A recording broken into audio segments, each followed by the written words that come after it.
How are you guys? You all right? Wicked, wicked. Yes, so my name is Yomi Shode, and I run the Daddy Diaries blog or website. We're going to go through it soon in a minute. I've got notes. I'm going to do my best not to even look through these notes right now. Let's see how we get on. So this is me. Hello, Noah Dell. Um, in my daytime, I work for an organization called Catch 22. And the Catch 22 or charity, and they work with young people and families. They work in housing, and also they have some work in prisons at the moment. My length of working with them is going 14 years, and within that time, I cover a number of things: knife crime, PHSE sessions, drug awareness, group work with young people, and at present now, I work in partnership with Camden Social Services in a homeless 16-17 service as a mediation worker. At the point that a young person is made homeless, they call me in to try to prevent them entering care by looking at other alternatives and sessions to keep them at home. At night, I perform. I write poems. I compare events at the Southbank. I've ran a scratch at the Southbank. And it went really well, so that I was quite chuffed and nervous at the same time, but it's doing good. And we're writing for the full-length show next year.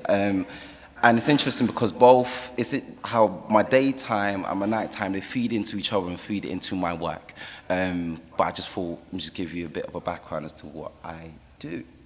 And then in June 4th, 2014, I became a father to a little bundle of joy called Noah Shode, who is absolutely amazing. At that point, his head was rather big, and I was a bit worried at that stage. I was like, what's going to happen? So that's Noah then, and this is Noah now.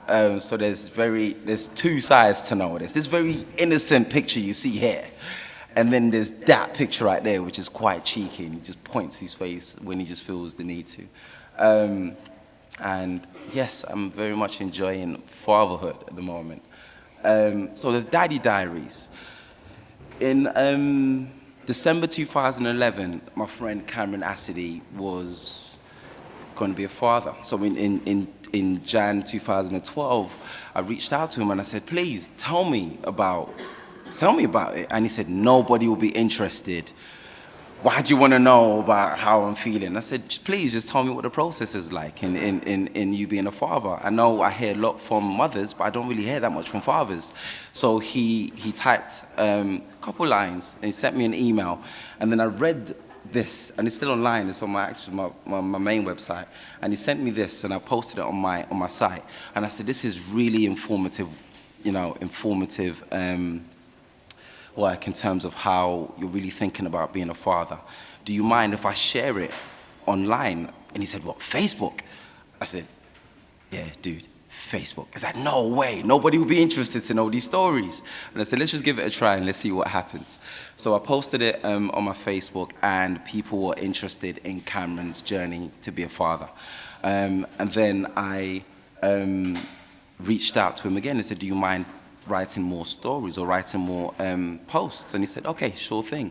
At the same time, my friend Tanner was also going to be a father. In fact, it was quite cheeky because Tanner was his wife was in labor at like 7 a.m. and he posted it online. And I was going to work at like 9:30, cheekily sent him an email and said, do you mind telling me about, the process? And he's like, you know what I mean, when I find time, I definitely will. And I said, no rush, your wife's in labor, totally, take your time, And at 2 a.m.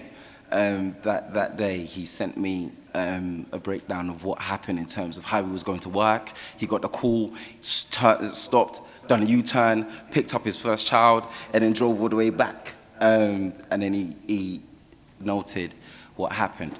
I titled this The Birth Number One, technically, because this was in 2012, and it was before Noah.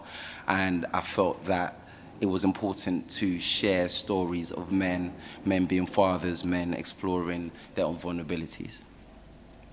So this is when it gets really, really, really weird. Cameron and Linwood, they both are contributors on the Daddy Diaries. Linwood lives in Texas. One morning, Linwood sends me a message and he says, oh, check check your email. So what happens is on my site they email the stories to me, and I then post it online. So when I checked my email, I noticed that Cameron flew his family to Texas to meet Linwood, and they both done a joint Daddy Diary entry, which freaked me out because prior to this project, they did not know each other. But they created a bond, they started talking, they started exchanging advice with each other in terms of how they find in fatherhood, and they became really good friends. So this is Linwood on the left, and this is Cameron on the right, in Texas, and they decided to do a joint entry to send to me. And at that point, I realized, as it says up there, that this project is bigger than me.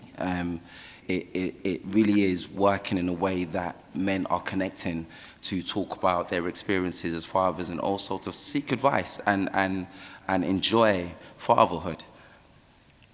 So in 2014, I just thought to do a complete revamp. I thought to do a new website, totally remove myself from it, and create a Daddy Diaries website. And as you can see on there, there's an about page. Contributors will list all the contributors that are currently a part of Daddy Diaries. At the moment, I think we have roughly 20 contributors. We have main contributors, and we have contributors that can just come in and just fill in an entry and just send it through. The Share My Story tab now, literally, you guys can go online and you can literally send a story through if you're fathers. Any fathers in here? Any chance? Yes, we got dads. Yes. You don't need me. So before, you would need to contact me or send me an email. Now you don't need me at all. All you need to do is just go on the website and just click the Share My Stories tab, put a story in it. It can be any story. And we've had stories from Tanner's daughter running home. She's 4. She's like, Daddy, I've got a boyfriend. And he's freaking out about it, and he just sent an entry through. And we've had an entry from a father whose son is 5, but he hasn't seen his son because he had a break. Him and his partner broke up, and as a result, she's not allowing him to see his son, and his son's now 5, and he's seeking advice as to what he can do, because as the years go by, his son won't know who he is, because his mum's just not allowing things to happen. So it gets very light and it gets very serious. And this forum gets a lot stronger.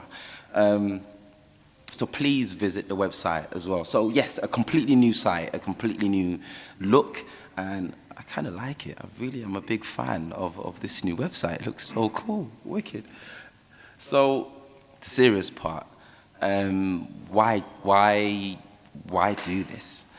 I typed masculinity into Google, and this is what came up. And strong, provider, confident, tough, independent, aggressive. You can go on. And for the most part, the fathers that I've contacted and that I've spoken to, exploring vulnerability is something that is so hard for them to do. It's like, Yomi, what do I talk about? And I'm like, tell me anything.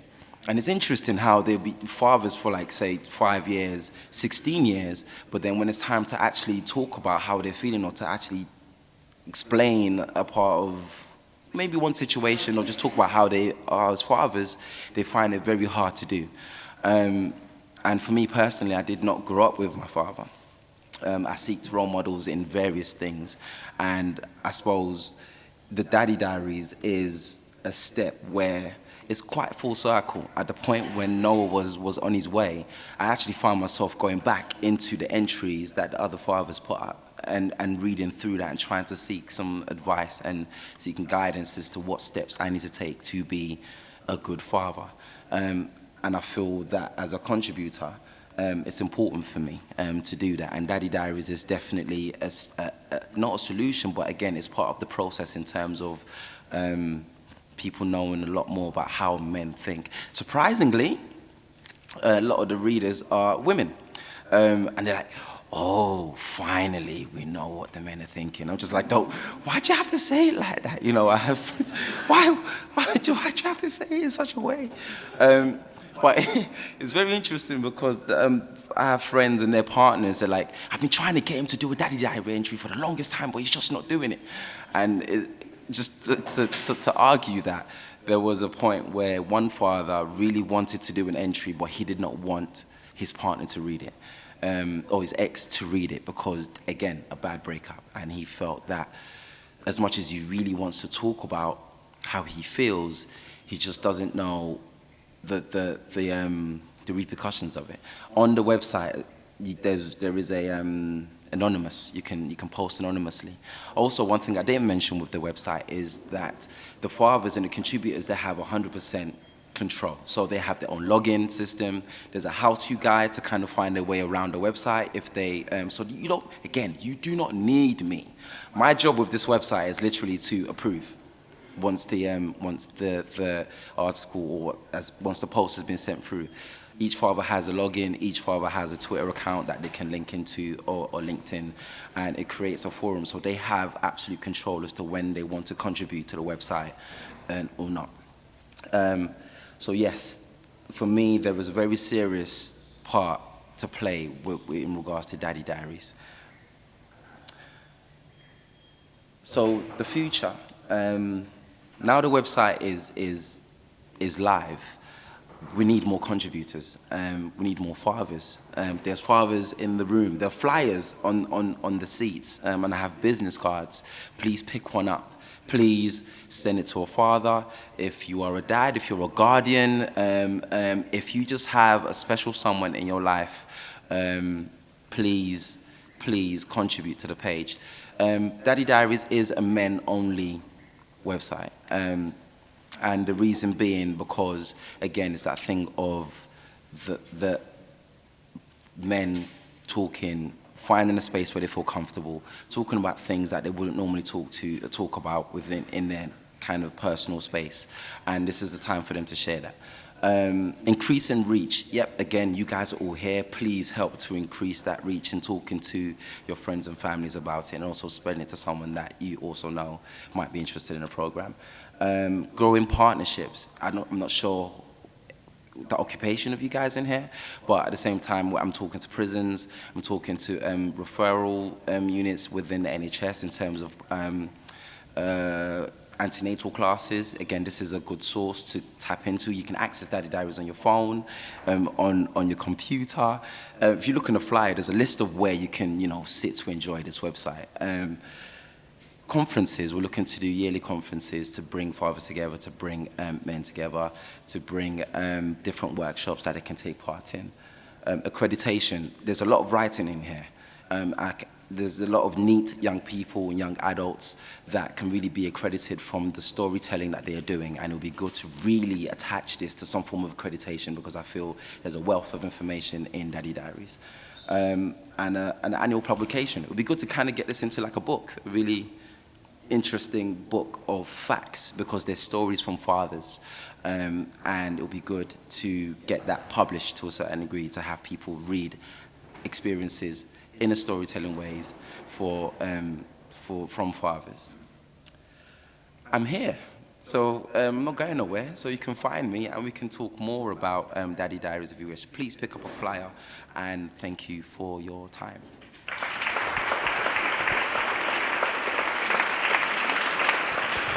Thanks, Femi. That's great.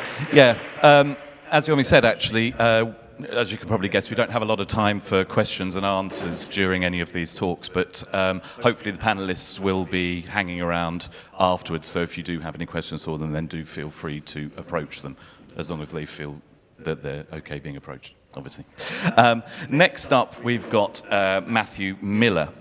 And he is the co-founder of the largest men's-inspired yoga brand called Broga, and he's been doing a couple of sessions here over the weekend. So he's joining us fresh-ish from a session, and he's going to talk about the changing face of male fitness. Thank you. Do you want to use this one? No, I've got it.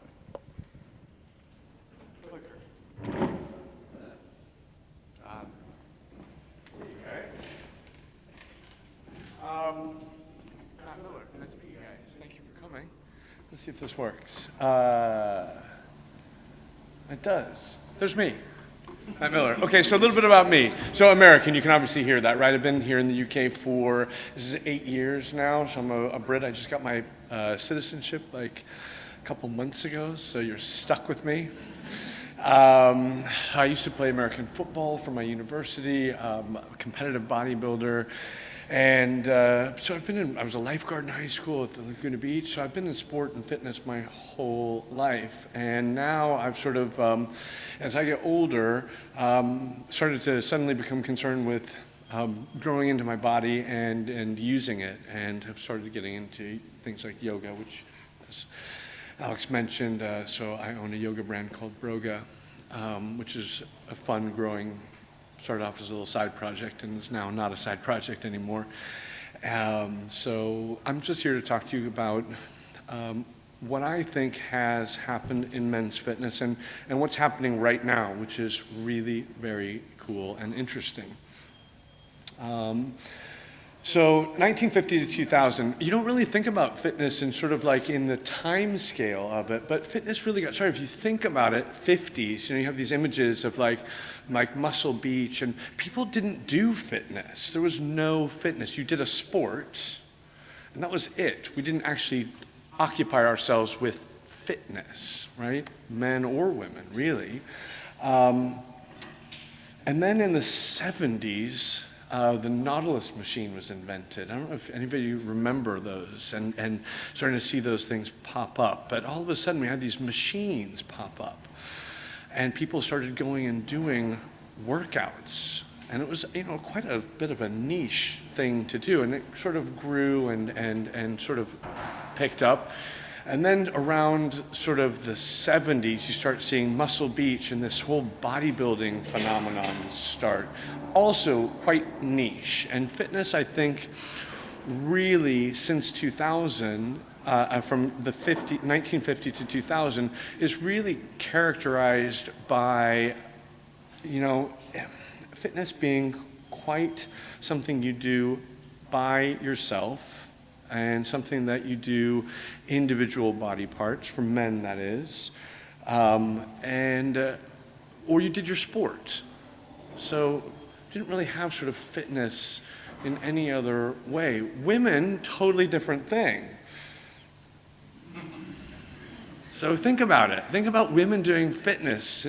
So we had, women were doing group fitness. Jane Fonda, boy, she really rocked things around and changed it. Step classes. So women were doing something completely else than men were doing. Spinning started to become popular. Zumba.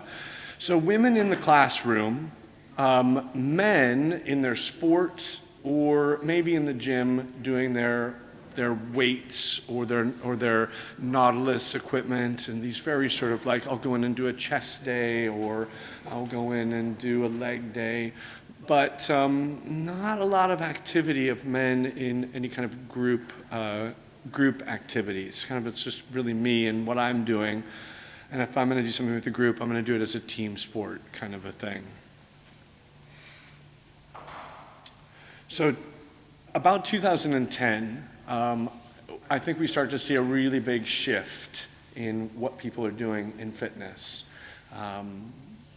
It's if you think about it, from the 50s, when we actually started thinking about fitness, up until then, nothing really changed. Women were doing classes, their step classes, aerobics, their spin classes. Men were in the gym doing their thing or doing their sport. That's about it.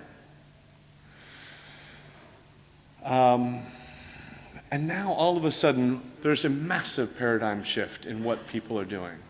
So men are suddenly doing group classes. We've never seen this before in a range, a variety of classes and activities. Yoga and mobility, another really big sector, which we'll talk about in a second, and athleisure, and I'll explain that word in a little bit. So we're going to explore each one of the three of these as being our sort of big paradigm shift. So group fitness. Anybody know that guy? Shanti. There you go. So insanity. Massive trend. Crossfit, massive trend. Yoga, big trend. Spinning, big trend. We'll talk about each of those right now. So just to give you an idea that I'm not just making this up, that group fitness and men doing group fitness is not a thing, it is a thing, and it is happening. Insanity. 10 million copies sold of his DVD. Now my DVD, my Brogo DVD just launched, so please buy that goddamn thing because I need to get to 10 million real quick. 350 million in sales. 350,000, that's supposed to say 350 million. 350 million in sales, unbelievable. 68% of those sales from men. That's a fitness DVD that 68% of the sales were from men. It's never happened before. Massive shift.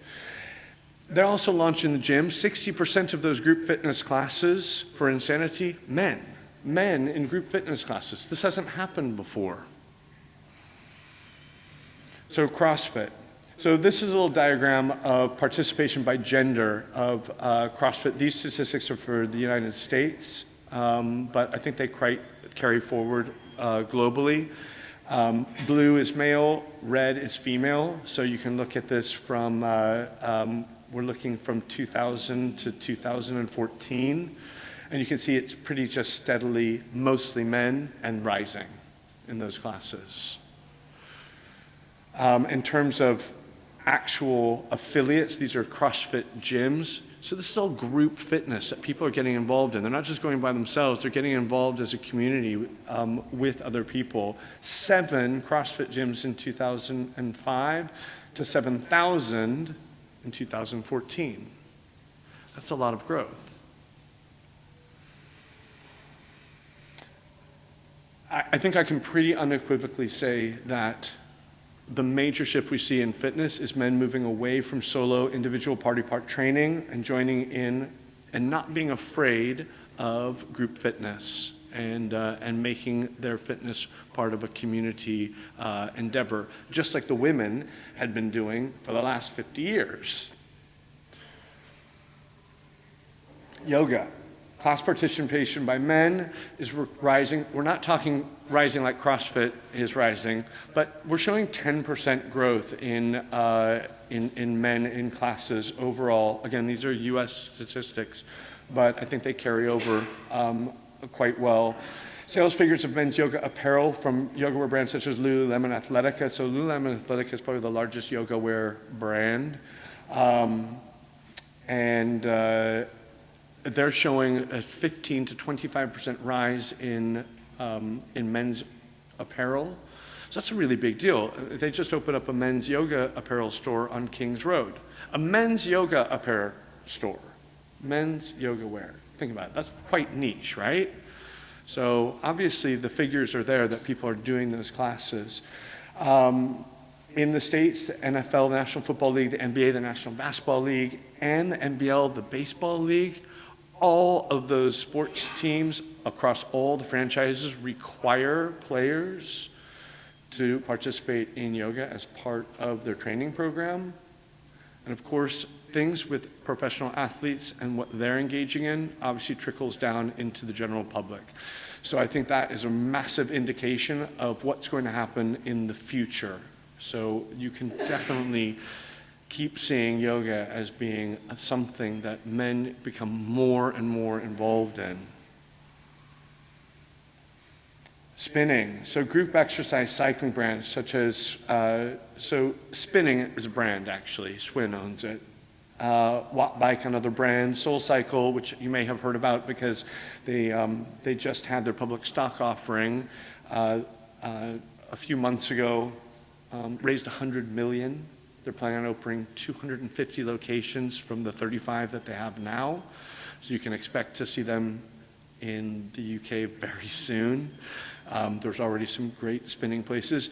And again, in those classes that used to be predominantly women, you can go into a spin class in London right now, and you're going to see more and more men in those classes. They're not just women doing those classes anymore. Athleisure.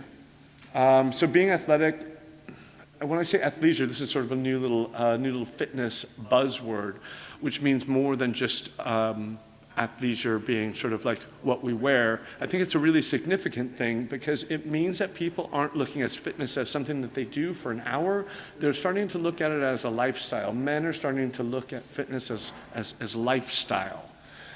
And wearing and presenting themselves in what they wear as an image of how they want to be perceived, not just in the gym or in their sport, in terms of what they are presenting about themselves, and they're wanting to present themselves as being sort of having a fitness lifestyle. So get used to seeing men in tights, people, because that is happening. So men are starting to do exactly what women are doing. They're starting to not be afraid of their gender and quite showing it off if they have it. You're going to start to see. It's true, right? You know, think about it. Women show off what they've got when they're training, and everything is very body conforming. And up until very recently, men are required to hide everything. Baggy cotton T-shirts, that's gone now. If you've got it, show it. You'll start seeing it in movies with athletes, and it's going to trickle down, and it's going to happen faster than you can imagine. So, men starting to not be afraid of their gender and rocking up and owning it a little bit more. And so thank you guys. If you want to know anything more about Broga, there's my little information. There's classes all over London, and I hope to see you guys. So thank you. If you have any questions afterwards, happy to hear from you. Thank you guys.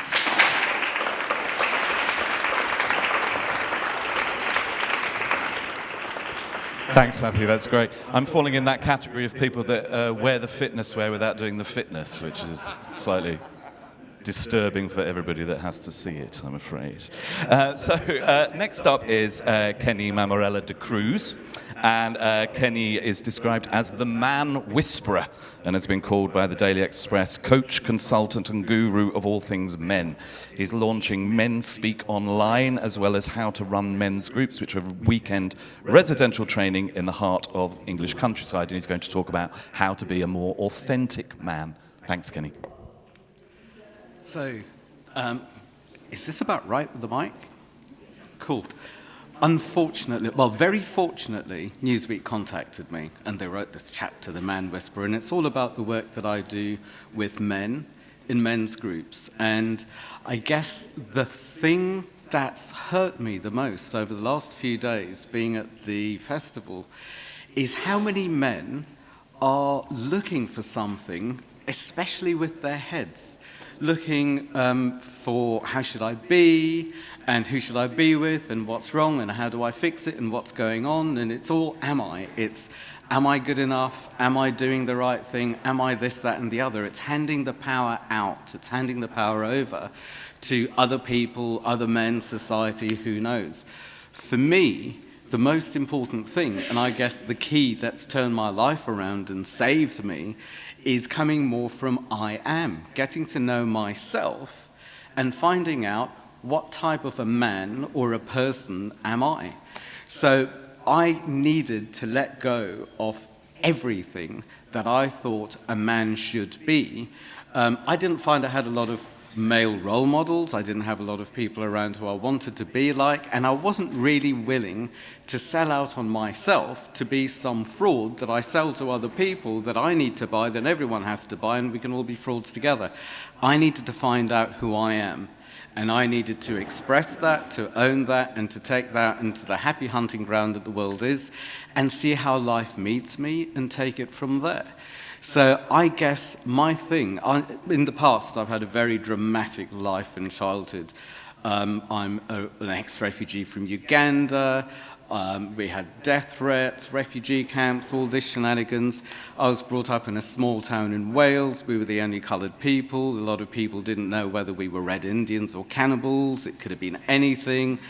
And holding it together, especially after the life we had in Africa, where everything was taken care of, We lost everything. We had no money. We didn't know how to cook or clean or take care of ourselves or anything like that. So it was holding it together for my mother and little brother until my father came over to England 9 months later. We were on the death list and he was smuggled out. All of this had a bit of an impact on my life. Well, quite an impact. I had obsessive-compulsive disorder most of my life. I had Tourette, I was twitching and grunting. I had dyscalculia, I couldn't do numbers. I had a huge BDD, body dysmorphic disorder. It's like, is my body right? Why is it different to other people? I remember the changing rooms and the hell. I remember all our clothes were like, jumble sale, second-hand clothes, but mainly nylon, because nylon, everyone knew then, is the thing to wear to keep you warm. So my nylon socks were right up here for rugby. And I thought, okay, I will hide my hairy legs because no one else is as hairy as I am, as far as I know. So I'll hide them. So I did the rugby thing, back to the changing rooms. I took my socks off and it was ching. I was like a womble. Like, who could not notice that? So obviously it brought issues. Everything brought issues. Meanwhile, I was trying not to twitch and grunt and everything else. So I was out on a limb in so many ways. And I knew, I was told, that if for any reason the people in this small town who naturally feared us because we were different, if they didn't like us, then we had nowhere to go. And I knew homelessness after a couple of refugee camps and a bit of nasty in the middle. So it was suppress and be good, and am I safe, and is my family safe, and is everything okay, and is my mother calm, and is my father... So it was all am I, and it was survival. I guess with that extreme, maybe I went to the other extreme, which was now I need to be over my thinking and over the survival, and I really need to live my life. And I find the men who come to the men's groups, they generally come with the something's not working, I'm not used to being around men, I've got no male friends, or I'm going to be a father, or I need to lose my virginity, or something or other. There's something up that they haven't been able to discuss with their friends, or with the doctors, or they're lacking something, or they just need to hang out, and maybe they've never hung out with other men, or they've never hung out because they've been good. And there are a lot of very masculine blokes, and there are a lot of very feminine blokes, and it's rich and poor and fat and thin and whatever, it's a total cross-section. What really works more than anything is in no time after the first round, it seems like the men somehow get on the same side. It's not competitive. We're all on the same side, and we do just hang out, and some very heavy shit comes up. There's no two ways about it. Sometimes when it's relevant. And we laugh a lot. So it's a good thing that people can come with their survival mechanisms and how can I be better with this, that, and the other, or, I'm lost, and they can learn to turn it around. They can learn to start to really live.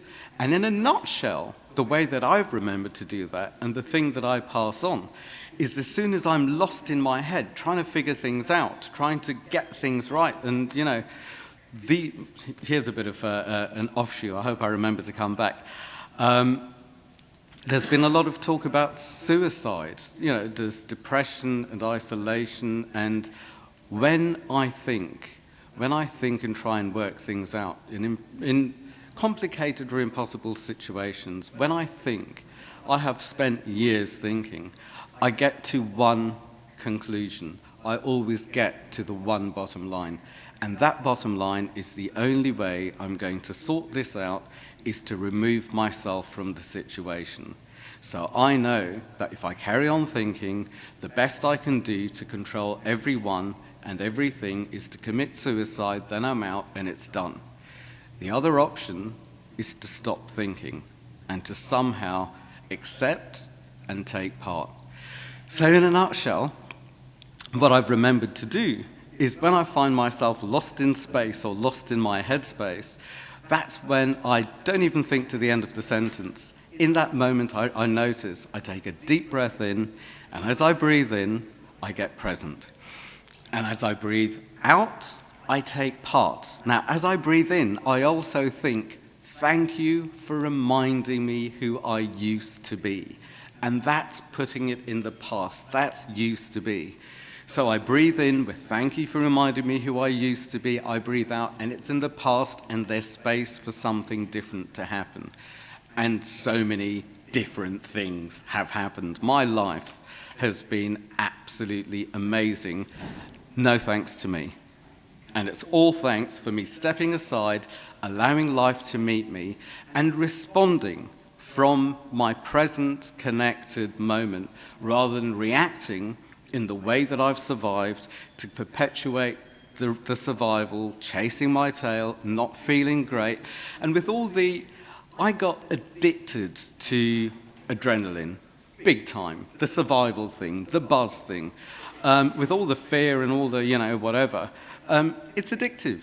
So I went from my surviving life into newspapers with deadlines, into a design business and marketing and publicity and the press with deadlines, into the music business, into anything I could find to freak me out, flood myself with adrenaline, and keep on that panic. And it was really quite a buzz, actually. It was absolutely wonderful, but it did me no favors. And it didn't give me the space to show up in my life, calm down, have some decent choices, and take part like a man. Now, for me, the difference between being a boy and a man, and the nice man sat in the seat, so I need to get off in a minute. The difference between being a boy and a man for me is, as a man, I can be present and connected and respond. As a boy, I needed to make sure that everyone and everything was safe and second guess it. I needed to be liked. I needed to just kind of stay in the panic and hand power over, take part in all the dramas and try and save everything. I wasn't there to accept and make choice and respond. I was this freaked out thing. And also, I've taken responsibility for my emotions. All this nonsense about men don't speak about emotions, well, that's not my life. My life is quite different. And the men in the groups, the men I work with, my friends, we love to speak about stuff. So it's, I guess the bottom line is present and connected. I think I should leave it there. Thank you.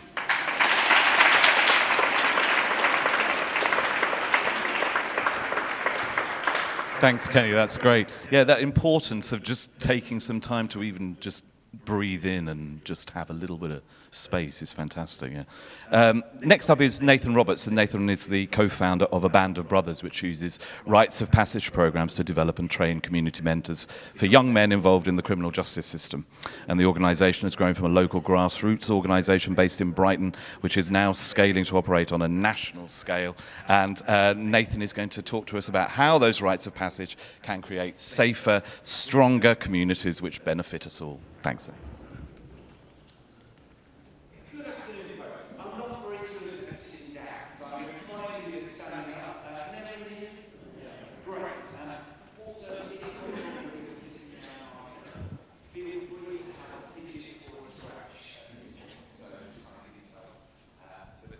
Do I need to use this? Sorry? It's being recorded. Okay. I will try and use this then. Okay. So what I'm also not very good at is speaking concisely. So as Mark Twain famously said, if you want me to speak for 5 minutes, I'll need a week to prepare. If you want me to talk for 2 hours, I could start right now. So if there's anything that I don't cover in this, please do come and find us where we've got a stand at the top of the steps in the Claw Ballroom with myself and a number of the community. So what is it I'd like to start with? Well, in essence for me, there's not many things that the vast majority of people agree on. Not many things. Other than child abuse is bad, and it's probably a good idea to decide which side of the road we're going to drive on. Other than that, there is a massive amount of disagreement about things. One thing I think that we probably would all agree on is that it's a good idea for all young men in our society to feel a sense of connection, meaning, and purpose in their lives that is sufficiently nourishing for them to work hard, to have a sense of what they want to achieve for themselves and for their community, and to feel a sense of connection so that they can feel nourished, so that when they're having a hard time, they've got people to go to. The reality is, I don't think that that exists for, certainly doesn't exist for all young men. I don't think it exists for that many men at all currently, would be my experience and my truth. So I guess if we do all agree that that would be a good thing for all young men to have, it then comes down to some more questions. Well, what's the best way of doing it? And who is responsible? Who should be doing it? So in order to kind of talk about those questions, I'm going to give you an example of what we are trying to do at Band of Brothers. And the what we are trying to do is using rites of passage in order to create community, create connection between men and between generations of men. So what is a rites of passage? Well, there's many different forms of rites of passage. If you grow up in certain parts of Africa, your rites of passage might be to go away and kill a lion. It might be, if you're from the Native American tradition, to go on a vision quest. The rites of passage that we're using within our organisation is based on what's called the mythopoetic tradition of rites of passage. So coming out of the men's work movement in the States, the work of Robert Bly, the work of some great men back in the 70s. And what we're doing is using the hero's journey from Joseph Campbell's work on mythology. And Joseph Campbell said very simply, he was a student of mythology, he travelled all over the world, and he found that in every culture, in every time, there was one story that whilst the details were different in every culture, the stages of that story, the archetypal stages and truths in that story was exactly the same. And it started off, we would meet the hero of our story in his or her known world. They knew that they were capable of more than the life that they were living at the moment, but didn't have a clue how to get there. Then there'd be a chance happening. Something would go wrong. There'd be a threat to the village. Something would happen which would represent a call to adventure, which would call them to adventure. And then the journey would continue with crossing over a threshold, going from the known world into an unknown world, meeting mentors that were going to help them in the journey ahead, undergoing a series of trials and challenges, and then coming to a truth and finding a gift, not only for themselves, but also for the benefit of wider society. So essentially, this is what the work that we're doing. We are using that type of rites of passage experience to connect men in a given geographic location. So we started in Brighton. We started off having a meeting in somebody's loft saying, we have got young men on the streets of Whitehawk and in other areas of our city that actually are really lost. Many of them are ending up in contact with the criminal justice system, ending up in prison. What are we, as a group of community members, going to do about it? And so we set out on that journey. That was 8 years ago. And we got together.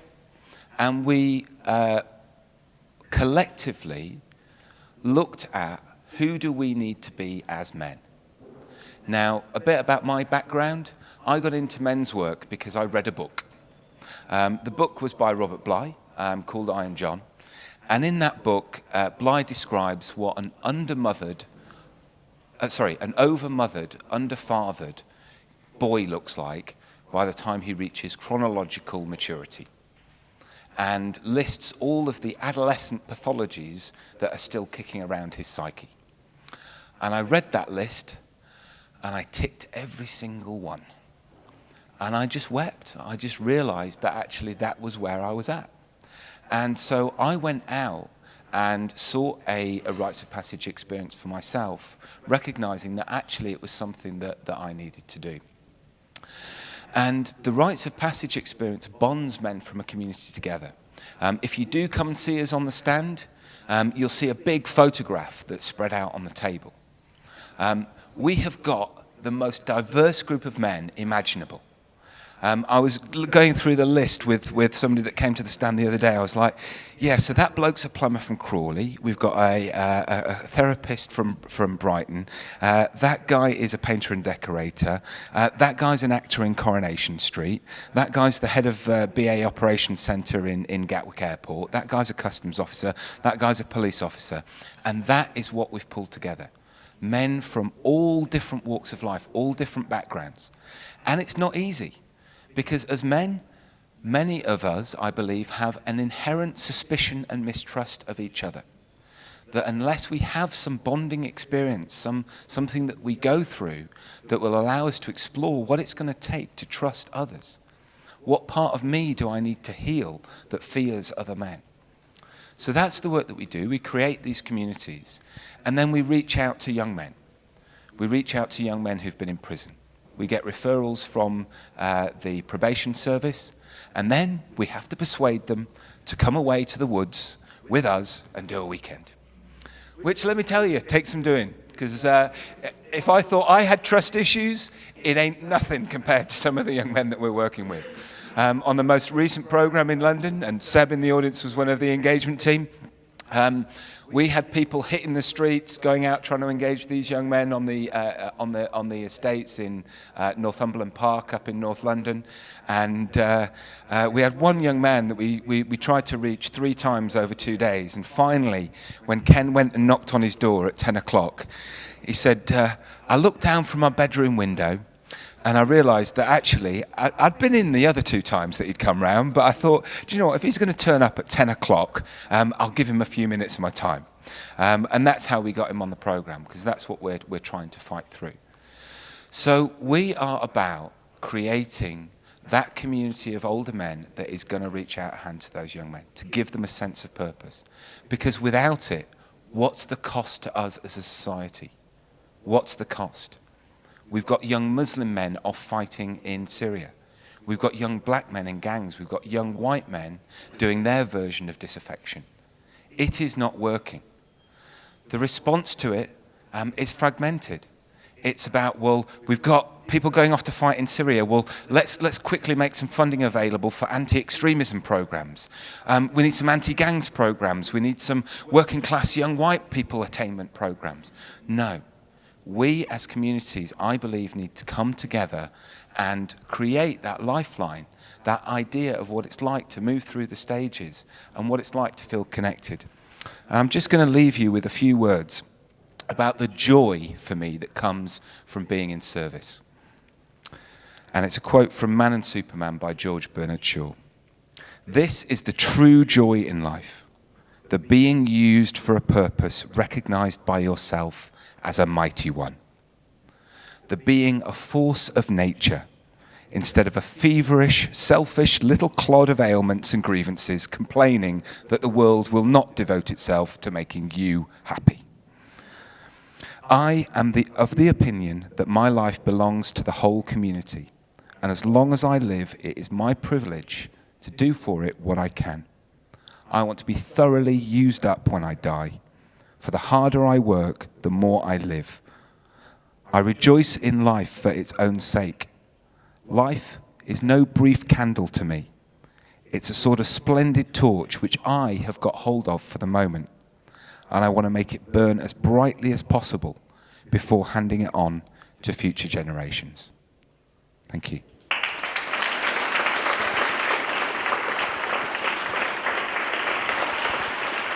Thanks ever so much, Nathan. That was brilliant. So our final speaker, this hour has just flown by, as all these hours do in Being a Man Festival, is Chris Windle, and he's an author and journalist. His first book, I don't know, was it your first book, was The Horse Meat Cookbook, which is constantly in reference in my kitchen. And he's written for The Telegraph, The Times, Mother and Baby, Glamour, Cosmopolitan, and other titles about relationships, men, and parenting. And he's here today to talk about his new book, Why Men Skim Stones. Chris Windle.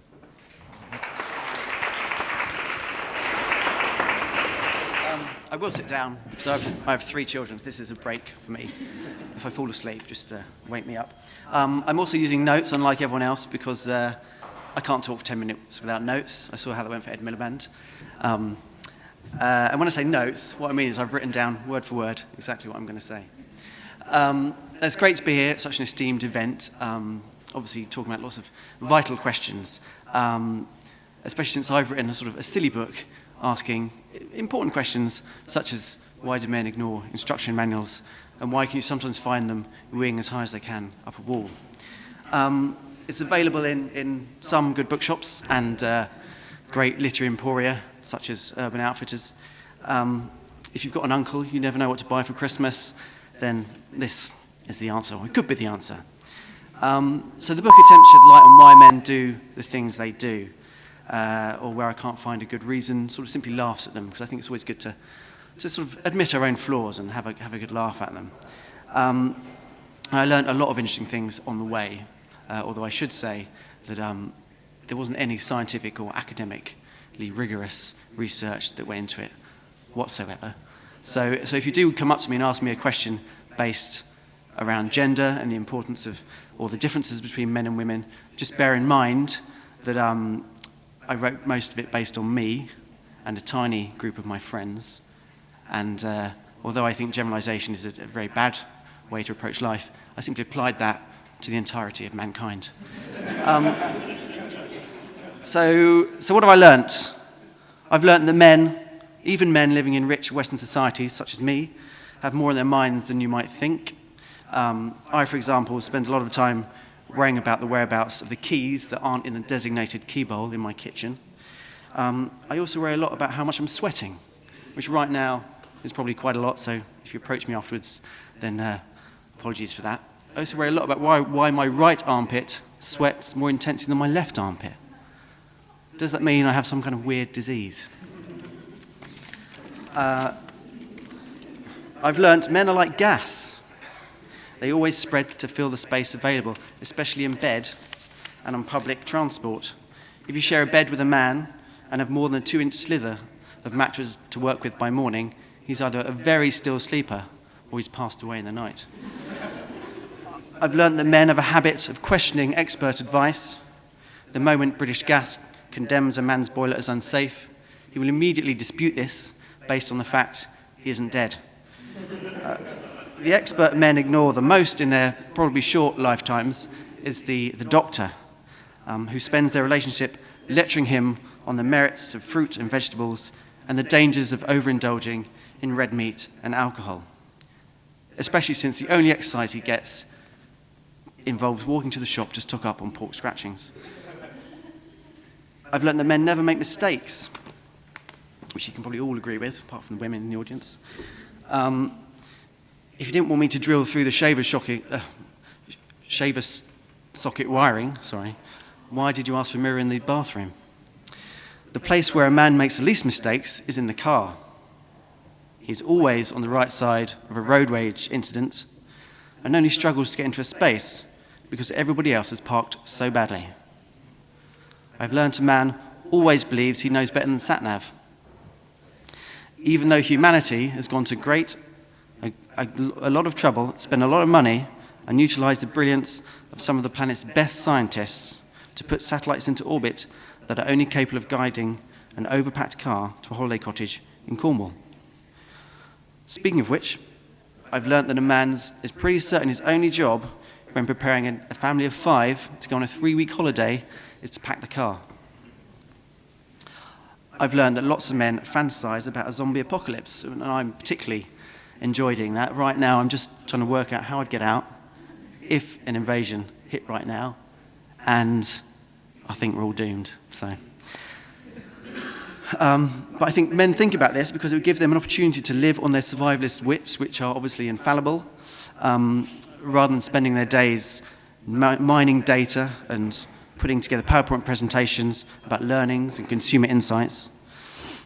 They also wouldn't have to hoover and could justifiably dispose of their in-laws and any annoying colleagues using a pair of garden shears strapped to a broom handle. I've learned that men are irresistibly drawn to the act of lighting a fire. Again, this is one that I am particularly drawn to. Anytime there's a campfire or wood-burning stove, I immediately stride forward confidently, say, "Don't worry, everybody, I'll deal with this." And 3 hours later, I'm still blowing on the tiny embers. Fires provide the perfect excuse to construct a little house out of sticks before burning it to the ground, satisfying man's contrasting urges to build and destroy.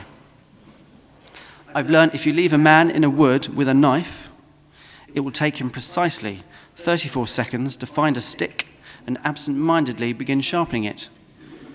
Even though he's got a ready-made moussaka in the fridge at home, his primeval subconscious is preparing him to skewer a squirrel for dinner. Having sat through a lot of pointless meetings, I've learned that men who talk the loudest often have the least to say. I'm one of life mumblers, which really comes in handy when you've written a book and you're expected to do lots and lots and lots of public speaking to publicise it. I've learned that many men, especially older ones, particularly my father, don't like wasting words, particularly on the phone. When I call my parents and my dad answers, if I get beyond "hello" before he says "I'll get your mother," I count it as a long, profound and heartfelt conversation. I've learnt that the digitally enhanced complexity of modern man's sexual fantasies make them even less likely to come true than for pre-internet generations. Since, what with busy social calendars and all the after-school clubs the kids need taking to, it's really hard to get everybody, not to mention all the equipment, in the same room at the same time. I've learnt that most men have a pair of old white Y-fronts living at the back of their pants drawer. I have more than a pair. I have a whole range of old white Y-fronts. Once pristine and white, they've grown grey and bitter as newer and brighter undies have taken their place. They are the Miss Havisham of pants and will have their revenge on man by working their way to the front of his drawer whenever a new girlfriend dips in, looking for some comfy boyfriend boxers to slip into. Still, he will not get rid of them, just in case one day he wakes up and all his other pants have left the country. So those are just a few things I've learnt whilst writing my book. If you'd like to learn more, simply read it before you give it to your uncle. So thank you.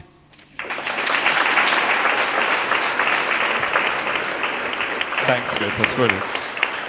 So I'd like to thank Kenny, Nathan, Yomi, Chris, and Matthew. Thanks very much indeed.